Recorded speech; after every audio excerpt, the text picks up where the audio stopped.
Hello, good afternoon, guys. Welcome to MK Convenience Brokerage. My name is Mohammed. In this video, I'm going to explain to you about defining your responsibilities as a teacher as it relates to your students, parents, and colleagues. So, teaching is one of the most tedious jobs in the world, should I say. In New York City, I've been a substitute teacher for quite some time. I've taught in I was an assistant teacher first. I was actually going back. I started as a student teacher. I've taught as a student teacher. I went to different schools. Then I became as assistant teacher, and then I became a substitute teacher, where I taught in different schools as well.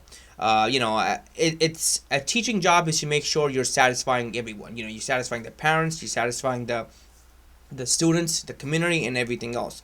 You have to work hard to making sure your relationship come closer with the students and with everyone else as well. You have to make sure your bosses are happy, your principal, assistant principal is good. You're making sure that everything is set to forward, your lesson plans are perfect. You're making sure the school students are up to date. They're up to date on their homework assignments, examinations, track records online. It's a lot of tedious stuff that as students, as a teacher, you have to do. You know how to make bonds with the parents are influenced.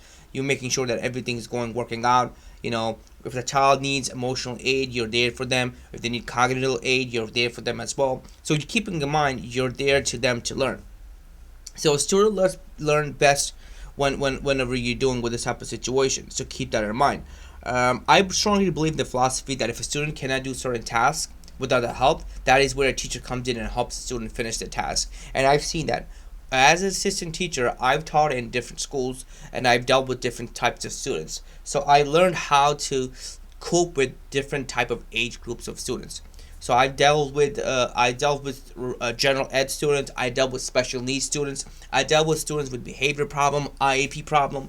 I've taught different types. I've taught in schools where children thought about killing themselves, and I was there. And I taught in the school where they generally had an issues with speaking. A lot of students, unfortunately were deaf and hard of hearing, so I had to communicate them with using somewhat sign language that I learned.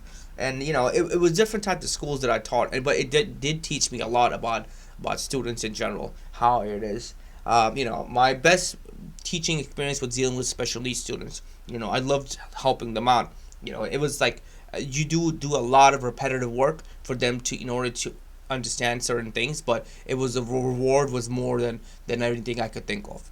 But I really enjoyed it. Assistant teacher, you usually just assisting the teacher. Obviously, you're there to assist the teacher and whatever they need. You'll either have a group of one student or a group of the whole class, depending on what type of school you go to.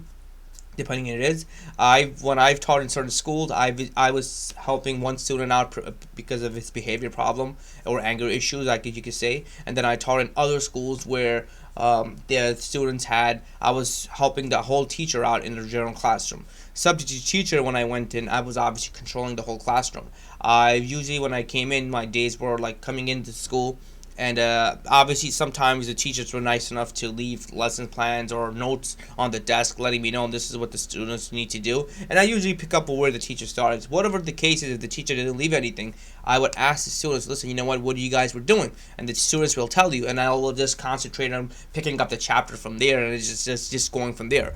That's what I usually do. But it is a good experience as a teacher, especially as a substitute teacher and assistant teacher as well. But it's been a good effort for me.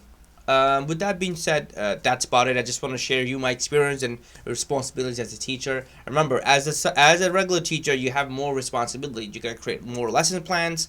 You're gonna create. You're gonna go to training. There's a lot of trainings that are involved with teachers as well.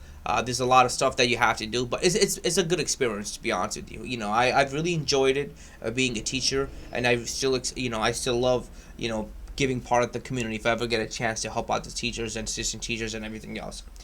With that being said, that's about it. Thank you again, guys, for watching this video.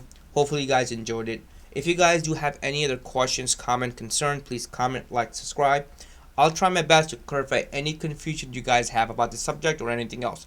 Thank you again, guys, for watching this video. Hopefully you guys enjoyed it.